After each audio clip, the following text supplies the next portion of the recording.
তবে আল্লাহর হাবিব এই মাহফিলকে দুনিয়ায় যত বড় বড় দামিওয়ালা সামিওয়ানাওয়ালা প্রোগ্রাম আছে, দামি দামি বিছানাওয়ালা প্রোগ্রাম আছে, সমস্ত প্রোগ্রামের চাইতে সর্বোচ্চ মর্যাদা দিয়া আল্লাহর হাবিব হাদিস শরীফের মধ্যে ফরমান, ইদা মারতুম বিরিয়াদিল জান্নাহ ফারতাউ কিলা ওয়া মা রিয়াদিল জান্নাহ ইয়া রাসূলুল্লাহ ক্বালা হালাকুয যিকর। এ আমার সাহাবারা, আমার উম্মতেরা, দুনিয়ার ভিতরে যখন জান্নাতের বাগানের পাশ দিয়ে তোমরা অতিক্রম করো তখন সেখানে কিছুক্ষণ বসো। সাহাবায়ে কেরাম জিজ্ঞাসা করলেন, ইয়া রাসূলুল্লাহ, দুনিয়ার মধ্যে আবার বেহেশতের বাগান কোথায় পাবো? আল্লাহর হাবিব সরকারে দো আলম ফরমান, হালাকুদ যিকির, জিকিরের মজলিসগুলো হইল বেহেশতের বাগান। জোরে কোন সুবহানাল্লাহ। ভাইরা আলহামদুলিল্লাহ, আমরা বেহেশতের বাগানের মধ্যে আছি, আল্লাহ আমাদেরকে কবুল করছেন। জোরে কোন আলহামদুলিল্লাহ। প্রশ্ন করতে পারেন, হুজুর এইটা বেহেশতের বাগান হইল কিভাবে? এখানে তো গরম, এখানে তো ঠান্ডা আছে, এখানে তো মশামাছি কামড় আছে, কষ্ট আছে, আর এখানে তো কষ্ট আর কষ্ট, এটা আবার বেহেশতের বাগান কেমনে হইল? ভাইরা আল্লাহু আকবার। দেখবেন আমাদের মুন্সিগঞ্জের এই শ্রীনগর থেকে ঢাকায় বাস যাতায়াত করে কি করে না? বরিশালে বাস যাতায়াত করে কি করে না? বরিশালের বাসে উঠতে হইলে তো আপনি যায় নিমতলায় অথবা আপনার সনবাড়িতে যায় দাঁড়াইবেন, দেখবেন টিটি ডাক পাড়তেছে, ডাইরেক্ট বরিশাল, বরিশাল ডাইরেক্ট ঢাকায়, ঢাকা, কথা কয় না? ডাইরেক্ট ঢাকা, কোনো কথা নাই। ঢাকা যাবেন, কোনো কথা নাই, ডাইরেক্ট ঢাকা। আপনি টিকিট কাইটা আপনি যায় যদি গাড়ির মধ্যে ঢাকা তালাশ করেন, ঢাকা খুঁজে পাবেন। বরিশাল তালাশ করলে পাওয়া যাবে নি? বাইরে না না, গাড়িটা বরিশাল না, গাড়িটা ঢাকা না, বরং গাড়িটা বরিশাল ঢাকায় যাওয়ার যানবাহন, কথা কয় না? এই গাড়ির মধ্যে যারা উইঠা বসতে পারবে আল্লাহর ফজল করমে, গাড়িটা যদি সহি সালামতে গন্তব্যে পৌঁছতে পারে, তাহলে আল্লাহর ফজলে বলা যায় ঢাকার গাড়িওয়ালারে কয় ঢাকার যাত্রী, বরিশালের গাড়িওয়ালারে কয় বরিশালের যাত্রী। জান্নাতের প্যান্ডেলে যারা বসে এরা সবাই কোথাকার যাত্রী? জোরে কোন আওয়াজ দিয়া। এ আল্লাহর বান্দারা, আলহামদুলিল্লাহ, বেজার না খুশি? তবে ভাইরা, এখনো সময় আছে। কুতুবুল আলম শাইখুল মাশায়েখ আমিরুল মুজাহিদিন ফিদায়ে মিল্লাত, এই জামানার আল্লাহু আকবার, আল্লাহু আকবার, ওই জামানার সবচেয়ে বড় মুজাদ্দিদ সৈয়দ ফজলুল করিম রহমতুল্লাহি আলাইহি, প্রায় বয়ানে তার জবান থেকে শুনতাম, তিনি বলতেন, কোনো আল্লাহ পাকের বান্দা বান্দি যদি কোনো দিনই মাজলিসের মধ্যে একেবারে শুরু থেকে নিয়ে শেষ পর্যন্ত যায়, আমল নামার ভিতরে 50 লক্ষ নেকির কম জমা হইতেই পারে না। বাইরে 50 লক্ষ নেকি নিয়ে কবরে যদি যাইতে চাও, এখনো সময় আছে, আসো। আজকে এই কোরআনের বাগানে আসো, অল্প কিছুক্ষণ পরেই আল্লাহু আকবার আমিরুল মুজাহিদিন হযরত পীর সাহেব হুজুর চরমনে স্টেজে আসবেন। আল্লাহর ওলির হাতে হাত দিয়া তওবা করি আমার মাওলার দরবারে মাফ চাও। মাবুদ গো, জীবনে কত গুনাহ করছি, আমার গুনার খবর দুনিয়ার কোনো মানুষ জানে না, আমার গুনার খবর আমার মায়ও জানে না, বাবাও জানে না। আমার গুনার খবর যদি আমার মাই জানতো, ঝাড়ু দিয়া পিটাইয়া বাড়ির থেকে বের করে দিত, যা যা, তোর মতো সন্তান আমার আর দরকার নাই। আমার মাওলার নাম তো সাত্তারুল উয়ুব। আমার মাওলাই দয়া মায়া করে তোমার আমার দোষ ত্রুটিগুলো ডাকিয়া ডাকিয়া রাখছে। আরে বন্ধুর সামনে যদি একটা অন্যায় করি, বন্ধুর স্বার্থে আঘাত লাগলে বন্ধু মানুষের কাছে বলিয়া বলিয়া লজ্জা দেয়, আরে তুই জানোনি ওই কাম করছে, ওই কাম করছে। ইন্নাল্লাহা আলিমুম বিদাতিস সুদূর। আমার মাওলাই সব কিছু জানেন, সব কিছু দেখে। বান্দা তুই গিয়া কোথাও গিয়া গুনায় লিপ্ত হও, আমার মাওলাই কিন্তু তোমার আমার দিকে চাইয়া রইছে। এ বান্দা, তুই যেখানে যে এই গুনায় লিপ্ত হও না কেন, আমার মাওলাই সব দেখেন, সব শুনেন, সব কিছু জানে। কই আপনার আমার গুনার খবর তো আপনার আমার বাবার কাছেও বললেন না, সন্তানের কাছেও বললেন না। বাইরে আপনার আমার গুনার খবর যদি মানুষের জানতো, এই এলাকার মধ্যে প্রবেশ করতে দিত না। যা যা যা, তোরে ঝাড়ু দিয়ে পিঠে বাইর করে দেব। বাইরে আল্লাহু আকবার, এখনো সময় আছে। আল্লাহর ওলির হাতে হাত দিয়ে তওবা করার মতো জীবনের শেষ তওবাটা করেন। আর কত মাস্তানি, আর কত পাগলামি করবা। পাগলামি কিন্তু করতে করতে মালাকুল মউত আজরাইলের হাতে যদি খোদা না কাস্তা ধরা খেয়ে যাও, জাহান্নামের আগুন ছাড়া উপায় নাই। এ আল্লাহর বান্দারা আল্লাহু আকবার, আসেন আজকের মাহফিলে একটু বসেন, আল্লাহর ওলির একটু জবান থেকে আল্লাহ মূল্যবান কথাগুলো শোনেন। বাইরে আল্লাহু আকবার, আল্লাহর ওলির একটু নজরের মধ্যে পড়ার চেষ্টা করেন, এক নজরে জীবনের মোড় পরিবর্তন হয়ে যায়। আল্লাহু আকবার, জোরে আওয়াজ দিয়ে বলেন। একটা কাসিমে ডিম পাইরে এসে দূর থেকে তাওয়াজ্জু দেয়, দূর থেকে নজর দেয়। কাসিমের নজরে যদি ডিম থেকে বাচ্চা ফুটতে পারে, তোমার আমার গুনার ময়লাযুক্ত এই কলবের ভিতরে, তোমার আমার গান্দা কলবের ভিতরে, তোমার আমার অন্ধকার এই কলবের ভিতরে আল্লাহর ওলির নজরে কি মাওলার মারিফতের নূরের বাতি জ্বলতে পারে না? কাজেই আল্লাহর বান্দারা আসেন, কুনু মা'আস সাদিকিন, সাদিকিন বান্দা বান্দির সঙ্গী হইয়া যাও। আজই আল্লাহর বান্দারা, আমি কালামুল্লাহ শরীফ থেকে একখানা আয়াত তেলাওয়াত করছি। মাওলায় কয়, আমার কাছে প্রিয় হইতে চাও? কারা কারা মাওলার প্রিয় হইতে চাই একটু ডান হাতটা উঠান।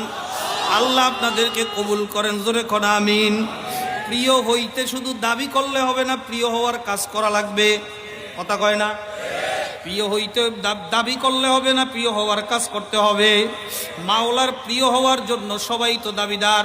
রাস্তার মধ্যে আটি সবাই খালি মাওলার প্রিয়, মাওলার আশেক, মাওলার পাগল। কথা কয় না? সবাই দাবিদার মাওলার পাগল। আল্লাহ তাআলা বলেন, কুল ইন কুনতুম তুহিব্বুনাল্লাহ ফাত্তাবিউনি ইউহিব্বুকুমুল্লাহ। এ বান্দা, আমার প্রিয় হওয়ার জন্য যতগুলো দরজার সিঁড়ি আছে, এক নম্বর দরজার নাম আমার হাবিবের অনুসরণ। জোরে কোন, কার অনুসরণ? রাস্তার মধ্যে আটেন, একজনে মাথার মধ্যে পট্টি দিয়া, গায়ের মধ্যে লাল গামছা বিছায়া, কতক্ষণ পরপর কয় হক মাওলা। মনের পর্দা, বড় পর্দা, বাইরের পর্দা উঠাও রে কয়ে ল্যাংটা হইয়া যায়। নাম দিছে ল্যাংটা পড়া।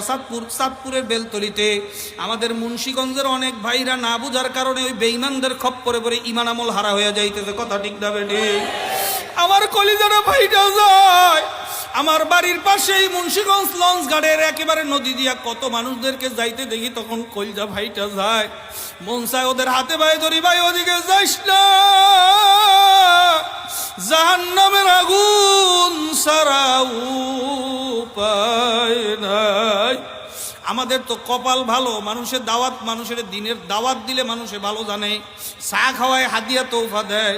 নবীরা দিনের দাওয়াত দিতে যায় মাইর খাইছে, সাহাবায়ে কেরাম দিনের দাওয়াত দিতে যাইয়া বাড়িঘর ছাড়া লাগছে। আল্লাহু আকবার। মক্কা মুআজ্জামায়, পুরা মক্কা এরিয়ার মধ্যে সাহাবায়ে কেরামদের একেবারে কবর পাইবেন একেবারে কম। গোটা সাহাবায়ে কেরাম গোটা দুনিয়ায় ছড়ায় ছিটিয়ে গেছেন দিনের দাওয়াত দেওয়ার জন্য। বাইরে আপনাদের জোতা সোজা করার মতো যোগ্যতা আমি রিয়াজুল ইসলামের নাই। আমি এই তরিকার একজন খাদেম হিসেবে আপনাদের মুরব্বীদের পায়ে হাত দিয়া বেয়াদবি না নিলে একটা কথা বলতে চাই। আপনি চরমনে আমার আগে অনেক আগে গেছেন, আপনি আমার প্রতি বেয়াদবি নিয়েন না মুরব্বী। আপনার পায়ে দুইটা হাত রাইখা বলি, আপনি চরমনাই যাওয়ার পরেও হক তরিকা চেনার পরে আপনি দাওয়াত দিতে এত লজ্জা পান কেন? আপনার ছেলেটা, আল্লাহু একবার, আপনি তো দেখতে আলহামদুলিল্লাহ কালো মানিকের পাগল মনে হয়। আপনার ছেলেটা, আল্লাহু একবার, আপনার ছেলেটা মাওলার পাগল হইল না কেন? আপনার ছেলেটাকে আল্লাহু একবার দিনদার বানাইতে পারলেন না কেন? আপনি একা একা চিস্তিয়া সাবরিয়া তরিকার মজা মারিয়া জিকির করে মনে করছেন একা একা বেহেশতে যাবেন, কখনো সম্ভব না। আপনিও যেমন একা একা বেহেশতে যাইতে পারবেন না, বেহেশতের দরজার মধ্যে আপনার প্রতিবেশীরা আটকায় দিবে, দাঁড়াও তুমি আমাকে কোনোদিন তো দাওয়াত দাও নাই। বাইরে আলহামদুলিল্লাহ, এই জন্য দাওয়াতে আল্লাহর কুতুব সৈয়দ ফজলুল করিম রহমতুল্লাহি আলাই দাওয়াতের যতগুলো মিশন রাইখা গেছেন, এর মধ্যে আমাদের আলহামদুলিল্লাহ হালকা হালকা মসজিদ ভিত্তিক হালকা রাইখা গেছেন। কথা ঠিক না বেঠে? আমি আলহামদুলিল্লাহ জেলা কমিটির ইমাম কাম অডিটর, এই দায়িত্ব আমার উপরে আসছে। এই জন্য আপনাদের পায়ে হাত দিয়া বলি, অনেক মসজিদগুলোতে হালকা কিন্তু বন্ধ হয়ে গেছে। কথা ঠিক না বেঠে? বাইরে সেই আগের পুরান মুজাহিদ বাবাদেরকে দেখি না, যারা মাইকে মানুষদেরকে দাওয়াত দিত, মানুষদেরকে ভিড়াইতো, ভিড়াইয়া এরপরে জিকিরে বসাইতো। কথা ঠিক না বেঠে? মানুষের নামাজ শিখাইতো। আমাদের হালকায় শুধু জিকির হয় তা না, কয় হুজুর জিকির করে না, না শুধু জিকির হয় না, আমাদের হালকা হালকায় সূরা কেরাতের মশক হয়, আমাদের হালকায় মাসলা মাসাইলের তালিম হয়। অর্থাৎ একটা মুসলমানের জিন্দেগিতে যতটুকু ইলম জানা ফরজে আইন, আল্লাহর রাসূল সরকারে দু আলম ফরমান তলাবুল ইলমি ফারিদাতুন আলা কুল্লি মুসলিম। প্রত্যেক মুসলমানের উপরে দ্বীনি ইলম ওই পর্যন্ত জানা ফরজ যেই পর্যন্ত জানলে সে একজন মুসলমান হিসেবে চলতে পারবে, নামাজ রোজা পড়তে পারবে। ভাইরা, অনেক ভাই নামাজ পড়তে পারে না, সূরাটা সহি হয় না, আলহামদুলিল্লাহ তাইয়াতু সহি হয় না, দোয়া মাসুরাটা সহি হয় না। ও চরমনের মুজাহিদ আমার পুরান ভাইরা, আপনাদের দুটি পায়ে হাত দিয়া বলি, এক কাপ চা খাওয়ায় ওর হাতে পায়ে ধরে একটু বুঝায় শুনায় নিয়ে আসেন, একটু সূরা ফাতিহাটা শিখান। আলহামদুলিল্লাহ একটু হালকার মধ্যে বসায় হালকা কমিটিতে অংশগ্রহণ করায় দেন। আমি তো বলতে চাই আলহামদুলিল্লাহ মাত্র 3 থেকে 4 থেকে 5টা হালকায় যদি সে উপস্থিত হইতে পারে, তার সূরা ফাতিহা সহ ফরজ নামাজের সূরাগুলো শুদ্ধ হয়ে যাবে। কথা ঠিক না বেঠে? বাইরে আল্লাহু একবার গুতাগুতি কিসের? কোনো গুতাগুতি নাই, কোনো দলাদলি নাই, পারা যাবে তো ইনশাআল্লাহ। আলহামদুলিল্লাহ আমাদের যাদের হালকাগুলো দুর্বল আছে, আমরা হালকায় ঠিক মতো যাবো তো ইনশাআল্লাহ। আমাদের হালকাগুলো আমরা কায়েম করবো তো ইনশাআল্লাহ। যার যার মসজিদে হালকা নাই, হালকাগুলো প্রতিষ্ঠা করার জন্য কারা কারা নিয়ত করতে পারেন? নারায়ে তাকবীর! করা যাবে তো ইনশাআল্লাহ। আপনার প্রতিষ্ঠা করার মাধ্যমে যত লোক কোরআনুল কারীমের তেলাওয়াত শুনবে, যত লোক কোরআনুল কারীমের তেলাওয়াত শিখবে, যত লোক আল্লাহ পাক রব্বুল আলামিনের জিকির আজকার দিনের উপরে আসবে, আপনি যদি প্রতিষ্ঠা করে আপনার মসজিদে উদ্বোধন করতে পারেন, মুরব্বি খোদার কসম কিয়ামত পর্যন্ত আপনার আমলনামায় সব পৌঁছতে থাকবে ইনশাআল্লাহ। পারা যাবে তো ইনশাআল্লাহ? পারা যাবে তো ইনশাআল্লাহ? আল্লাহ কবুল করেন, জোরে বলেন আমিন। আল্লাহর প্রিয় হওয়ার 2 নম্বর মাপকাঠি, 1 নম্বর মাপকাঠি রসুলের সুন্নত।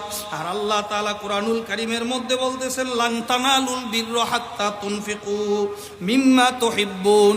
এ বান্দা, কতক্ষণ পর্যন্ত তোমরা আমার প্রিয় হইতে পারবা না, অতক্ষণ পর্যন্ত নিজের প্রিয় জিনিস, নিজের প্রিয় জিনিস যতক্ষণ পর্যন্ত আল্লাহর রাস্তায় ওয়াকফ না করবা, দান না করবা, ততক্ষণ পর্যন্ত আল্লাহু আকবার, ততক্ষণ পর্যন্ত আমার প্রিয় হইতে পারবা না। আমার প্রিয় হইতে হইলে তোমার প্রিয়কে তোমাকে দিতে হবে। পানিতে নামবেন, শরীর ভিজবে, কথা কয় না? পানিতে নামবেন না, সারাদিন মুরাকাবা করলে শরীর ভিজবে না। শরীর যদি ভিজাইতে হয় পানিতে নামতে হবে। আল্লাহর প্রিয় হইতে হইলে প্রিয় জিনিসকে আল্লাহর জন্য কোরবানি করতে হবে। কথা কয় না? কথা কয় না? এ আল্লাহর বান্দারা, আল্লাহু আকবার। আমাদের মুসলিমদের জাতির পিতা নামটা কি কোন দিহি? নাকি আবার সময় গাইছলে আবার ঘুরে আলাইবেন জাতির পিতার নাম? আল্লাহ ভালো করে জানতেন কিনা যে জাতির পিতা নিয়ে বাংলাদেশে বাটপারি হবে? কথা কয় না? আল্লাহ জানতেন কি জানতেন না? আপনারা কি বলেন? আল্লাহ জানতেন জাতির পিতার এই মস্তক নিয়ে ছিনিমিনি খেলা হবে, এটা আল্লাহ জানতেন? কথা বলেন, আপনারা জানতেন? আল্লাহ জেনে কোরআন নাজিল করে এর যদি চূড়ান্ত সমাধান দিয়ে নাজিল করেন তাহলে তো কোরআন পূর্ণাঙ্গ। তাহলে এবার কোরআন শরীফ খোলেন তো দেখি কোরআনে চূড়ান্ত সমাধান পাওয়া যায় কিনা। আল্লাহ তাআলা কোরআনের কারীমের মধ্যে স্বয়ং আল্লাহ তাআলা তার হাবিবকে দিয়ে ঘোষণা দিয়ে দিয়েছেন, মিল্লাতা আবিকুম ইব্রাহিম, মুসলিমদের জাতির পিতা ইব্রাহিম, বাকি সব ঘোড়ার ডিম। আওয়াজ করে বলেন ঠিক কিনা? আমাদের নেতা মুহাম্মাদুর রাসূলুল্লাহ, বাকি সব ঘোড়ার ডিম, বাকি সব খেতা। কথা কয় না? আমাদের নেতাকে একটু আওয়াজ দিতে হবে। শ্রীনগরের মুসলমান শাহজালালের উত্তরসূরি হিসেবে আওয়াজ দিতে হবে। বলেন, তোমার নেতা আমার নেতা। আরে তোমার নেতা আমার নেতা। দুনিয়ার আর কোন কাউকে আমরা নেতা মানি না। কথা কয় না কেন? আরে তোমার নেতার কোন সাতার গুণ আছে? আমার নেতা রহমাতুল লিল আলামিন। তোমার নেতার কোন কিসের গুণ আছে? আমার নেতা ইমামুল মুরসালিন। তোমার নেতার কি গুণ আছে? তোমার নেতার ফেস্টুন আর ব্যানার লাগাইলে 5 বছর পর আরেক দল আইসা ফেস্টুন খুলে ফেলে, ব্যানার খুলে ফেলে। আমার নেতার ব্যানার জান্নাতের গেটে লেখা আছে। কথা কয় না কেন? এমন নেতা পাওয়ার পরে যদি মুসলমান প্রত্যাখ্যান করে, পচা নেতার কাছে যাইয়া হাত পাও কেটে জাহান্নামের আসামি হন, কিয়ামতের ময়দানে আল্লাহর হাবিবের সামনে আসামির কাঠগড়ায় দাঁড়াতে হবে। আল্লাহ আল্লাহর হাবিবের আদর্শ রেখে, মুহাম্মাদুর রাসূলুল্লাহর আদর্শ রেখে দুনিয়ার কোন ব্যক্তির আদর্শ, ইসলামের আদর্শ বাদ দিয়ে কোন ব্যক্তির আদর্শ গ্রহণ করা মুসলমানের জন্য বৈধ নয়। কথা কয় না কেন? আপনি অন্য আদর্শ গ্রহণ করবেন, মুসলমানের খাতার থেকে নাম কেটে অন্য আদর্শ গ্রহণ করেন, নো প্রবলেম, আমি এ ব্যাপারে ইন্টারফাই করব না। আর যদি অন্য আদর্শ মুসলমানের খাতায় নাম লেখার পরে গ্রহণ করতে হয়, আমাকে বলে যেতে হবে মুহাম্মাদুর রাসূলুল্লাহর চেয়ে শ্রেষ্ঠ আদর্শ ওটা হয় কি করে? কথা কয় না কেন? মুহাম্মাদুর রাসূলুল্লাহর থেকে শ্রেষ্ঠ আদর্শ ওটা হয় কিভাবে? বলেন না কেন? কি কথা ঠিক না বেঠিক? তোমার নেতা তো আন্তর্জাতিকভাবে স্বীকৃত, আমার নেতা আসমান থেকে স্বীকৃত। কথা ঠিক না বেঠিক? তোমার নেতারে তো কয়দিন পর পর মানুষে দইরা কেলায়, আর আমার নেতার নামে যত দুরূদ শরীফ পড়ে রহমত নাজিল হয়। নেতায় ব্যবধান আছে না নাই? কথা কয় না? ফারিকুম ফিল জান্নাতি ওয়া ফারিকুম ফিস সাঈর। জান্নাতি নেতায় অনুসরণ করবেন কি করবেন না? নাকি জাহান্নামী নেতার অনুসরণ করবেন? কাজে আলহামদুলিল্লাহ মুসলমানদের কোরআন আর হাদিসের বাইরে থেকে আর কোনো ডিসিশন নেওয়ার সুযোগ যে নিবে সে মুনাফিক। কথা কয় না কেন? যে নিবে সে কি? আপনার আমার নেতাকে আল্লাহ তাআলা শুধু আপনাকে আমার নেতা বানান নাই, সমস্ত নবী কুলের নেতা। কথা ঠিক না বেঠিক? যেই নেতার উপস্থিতিতে সমস্ত নবীদের ইমামতি বানচাল হয়ে যায়, যেই নেতার ইমামতি মুসল্লায় দাঁড়াইলে আলহামদুলিল্লাহ সমস্ত নবীরা নামাজ আদায় করে, এমন নেতার পিছনে থাকবেন না যেই নেতা ইন্নানিল্লাহ পড়তে গিয়া পায়জামা গরম করে এর পিছনে থাকবেন। কথা কয় না কেন? কাকে আদর্শ মানবেন ভালো করে বোঝেন। আল্লাহ পাক রব্বুল আলামিন বলতেছেন, আমার যারা প্রিয় হতে চাও কাজে কর্মে, আল্লাহু আকবার, মুখে প্রিয় হলে হবে না, কাজে কর্মে প্রিয় হতে হবে। সেটা হলো নিজের প্রিয় বস্তু আল্লাহর রাস্তায় কি করতে হবে? দান করতে হবে। নিজের প্রিয় বস্তু কোথায় দান করতে হবে? একটু আওয়াজ করে বলেন না বাবা। আল্লাহর রাস্তায় নিজের প্রিয় বস্তু দান করতে হবে।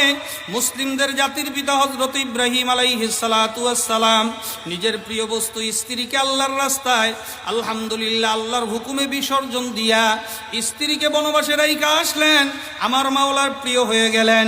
সন্তানকে আল্লাহর জন্য জবাই করলেন, আমার মাওলার প্রিয় হয়ে গেলেন। এ আল্লাহর বান্দারা, আল্লাহর জন্য বিসর্জন না দিলে আল্লাহর প্রিয় হওয়া যায় না। কথা ঠিক না বেঠে? বাইরে আল্লাহু আকবার। আমাদের তো আলহামদুলিল্লাহ, আমাদের তো আল্লাহ তাআলা বিধিবিধান অনেক অনেক আমাদের জন্য ইসলামী বিধিবিধান মানা সহজ। সাহাবায়ে কেরাম রিদওয়ানুল্লাহি আলাইহিম আজমাইন কালিমার জন্য মাইর খাইছে, জীবনে আপনার আমার কালিমার জন্য একটা থাপ্পড় খাওয়া লাগে না। সাহাবায়ে কেরাম বাড়িঘর ছাড়ছেন, আপনার আমার বাড়িঘর ছাড়া লাগে নাই। এরপরও ইসলামের বিধিবিধান আমরা মানতে পারি না। এরপরে পরিপূর্ণ দিন আমাদের ব্যক্তিগত জীবনে, পারিবারিক জীবনে, সামাজিক জীবনে, রাজনৈতিক জীবনে, আন্তর্জাতিক জীবনে বাস্তবায়ন করতে পারি না। আসলে কে দিন কি सूरज डूब रही है हम लोगों की सामने, रोज़े महशर क्या जवाब है मुस्तफा की सामने। কি উত্তর দিবেন আল্লাহর হাবিবের সামনে? কি উত্তর দিবেন আল্লাহ পাক রব্বুল আলামিনের সামনে? কাজেই আল্লাহর বান্দারা, আল্লাহু আকবার, আল্লাহ পাক রব্বুল আলামিনের জন্য নিজের জান, নিজের মাল, নিজের রক্ত আল্লাহর জন্য বিসর্জন দেওয়ার জন্য কারা কারা রাজি? আল্লাহু আকবার। আল্লাহ কবুল করেন। সবাই হাতটা নামান। বাইরে আলহামদুলিল্লাহ এই দিনকে প্রতিষ্ঠা করার জন্য সাহাবায়ে কেরাম রিদওয়ানুল্লাহি আলাইহিম আজমাইনের কষ্টের কথা আপনারা সবাই জানেন। এই দিনকে প্রতিষ্ঠা করার জন্য তাদের বাড়িঘরের ছাড়ার ঘটনা আপনারা সবাই জানেন। আল্লাহু আকবার। আল্লাহর হাবিবের প্রিয় সাহাবী হযরত আবু বকর সিদ্দিক রাদিয়াল্লাহু তাআলা আনহু কতটা কষ্ট করেছেন আল্লাহর হাবিব সাল্লাল্লাহু আলাইহি সাল্লামের জন্য, দিনকে কায়েম করার জন্য। বর্তমানে বাংলাদেশের ভিতরে দিন কায়েম